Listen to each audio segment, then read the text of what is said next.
Kata Nabi, an Abi Hurairah radhiyallahu taala an. Hadis dari Abi Hurairah radhiyallahu taala anhu qala Nabi sallallahu alaihi wasallam, kata Abi Hurairah. Abi Hurairah adalah sahabat Nabi yang tinggal di Masjid Nabi, dan beliau ini orang yang paling banyak meriwayatkan hadis dari Rasulullah sallallahu alaihi wasallam. Namanya Abdurrahman Ad-Dausi. Anna rajulan dhara akhan lahu fi qaryatin ukhra. Kata Nabi sallallahu alaihi wasallam, ada seseorang yang menziarahi saudaranya di kampung yang lain. Dia tinggal di kampung ni, saudaranya ada di kampung sana. Dia ziarahi kampung tadi. Fa arsadallahu ta'ala ala madrajatihi malakan. Allah utus seorang malaikat. Allah mengutus malaikat untuk memuji laki-laki yang berziarah ke kampung saudaranya tadi. Falamma ata alaihi qala aina turid.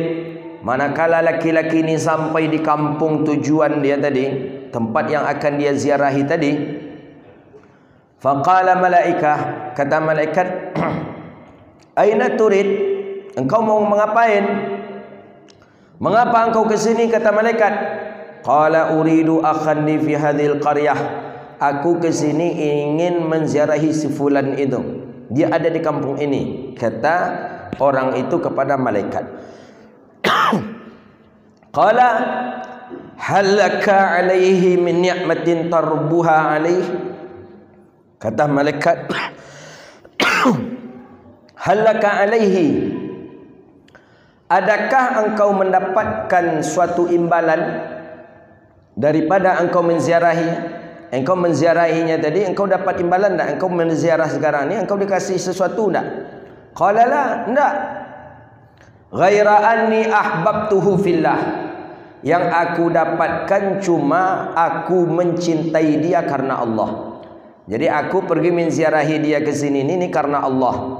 Aku datang ke sini ke kampung ini karena Allah. Qala, apa kata dia? Fa inni rasulullahi ilaika. Sesungguhnya Allah kata malaikat tadi mengutus aku kepada engkau. Qad ahabbaka kama ahbabtahu fi. Sesungguhnya Allah mencintai engkau sebagaimana engkau mencintai orang yang ada di kampung ini. Jadi kalau kita berziarah ke kampung orang, tidak mengharap apa-apa, cuman karena kasih sayang saja, Allah pun memberikan kasih sayang itu kepada kita. Itu kata Rasulullah sallallahu alaihi wasallam. Hadis ini rawahu Muslim. Jadi kalau kita berziarah ke kampung orang, menziarahi kawan gitu, ziarahilah dia dengan lillahi ta'ala. Jangan berharap apa-apa. Jangan diharapkan, kau di rumah nampak banyak bunga, nampak dia lah payu abis tidak ada payu bunga katanya. Sama ndak ada ni. Percuma pergi ziarahin. Atau ziarahi lainnya katanya, nya biasa lah itu katanya, bagi anak-anak begitu katanya, buat anak-anak kan, itulah lain niatnya tu. Tapi kalau lillah ahbabtahu ahabbaka kama ahbabtahu fi. Kalau dia menziarahi saudaranya ini karena kasih sayang karena Allah, maka Allah pun akan mensayangi dan mencintai dia. Di sini disebutkan zara akhan lahu, yang disunnahkan tu menziarahi akhan lahu fit din, satu agama, bukan beda agama. Ini harus faham kita ini. Di kita Pekanbaru, kita tinggal di Pekanbaru. Kawan kita ada di Pelalawan. Kawan yang di Pelalawan ini Muslim, baru masuk ke hadis ni. Ahbabtahu, maka Allah mencintai kita. Tapi kalau berbeda agama, tidak. Kita Muslim, di situ si kafir di Pelalawan tadi, kita berziarah kepada si kafir ni, maka tidak boleh kita mengatakan itu dengan bahasa ziarah, karena tidak dianjurkan. Tak dianjurkan. Jadi tak dianjurkan berarti mengunjungi orang-orang kafir, tidak. Mengunjungi si kafir saja tak dianjurkan, apalagi kalau datang ke tempat ibadah mereka. Ini datang tempat ibadah mereka, berpidato pula di videonya tu Lataga ada itu iman kiai ke kau? Nak kiai nama tu layai nama tu.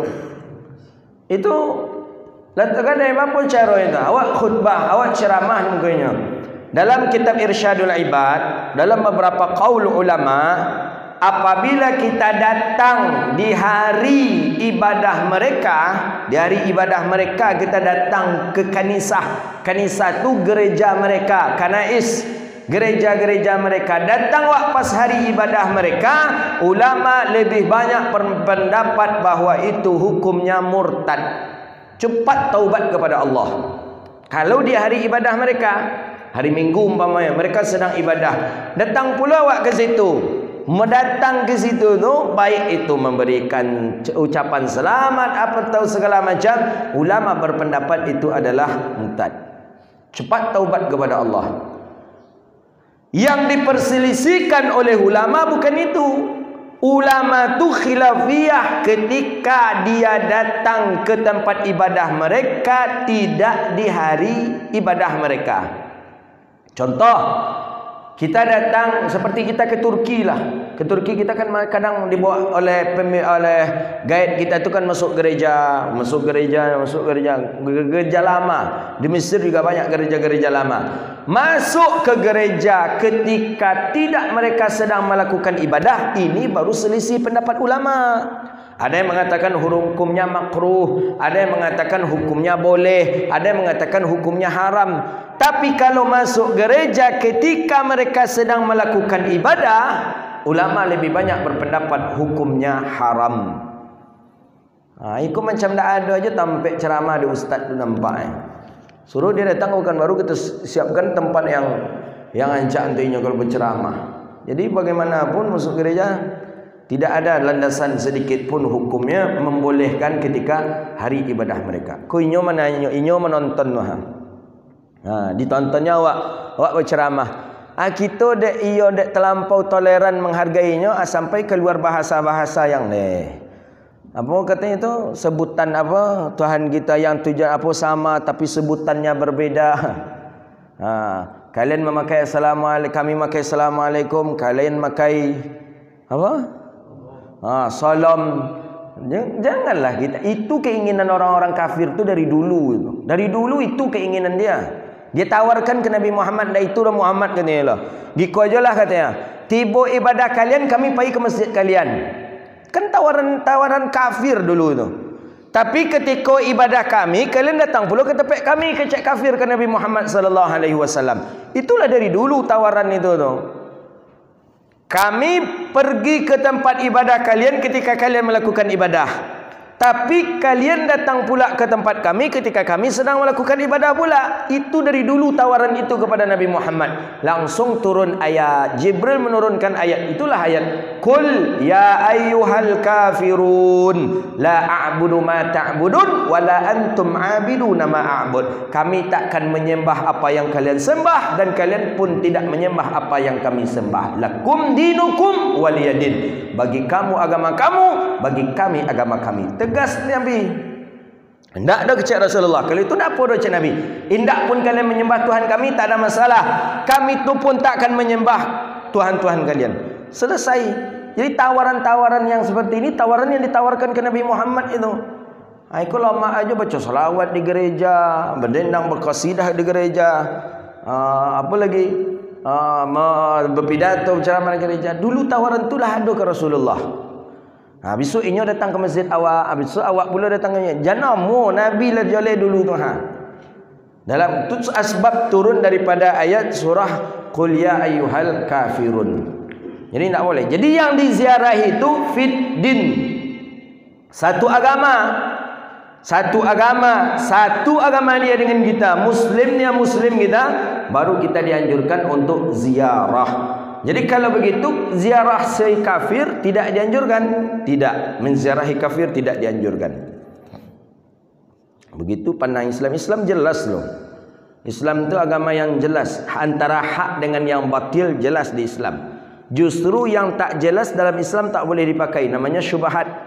Kan jelas itu al halalu bayyinu wa innal haramu bayyinu. Yang halal tu jelas, yang haram tu jelas. Wa ma bainahuma, di antara keduanya itulah perkara yang syubhat. Syubhat dibuang. Itu mulia Islam. Jadi kata Nabi SAW, kata malaikat ini, sesungguhnya Allah telah mencintai engkau sebagaimana engkau mencintai saudara yang engkau ziarahi ini. Maka dalam ayat disebutkan fa arsalna ilaiha ruhana. Kita ni Bapak Ibu kadang terpikir kita, takkan ada rasanya kita akan berjumpa. Ada yang kita lahirnya di Tembilahan, ada kita yang lahirnya nih di Rokan Hilir, ada kita yang lahir nih di Rohul. Bisa kita berkumpul, bisa kita berjumpa. Asbabnya apa itu? Itulah jundun mujannadah. Mujannadah itu dia, tentara-tentara. Ada yang mengatakan tentara-tentara itu adalah ruh. Jadi sebelum jasad kita berjumpa, ruh kita sudah pernah berjumpa, Pak. Itu dia. Itu di dalam Makanil Ilmi wal Ulama ada.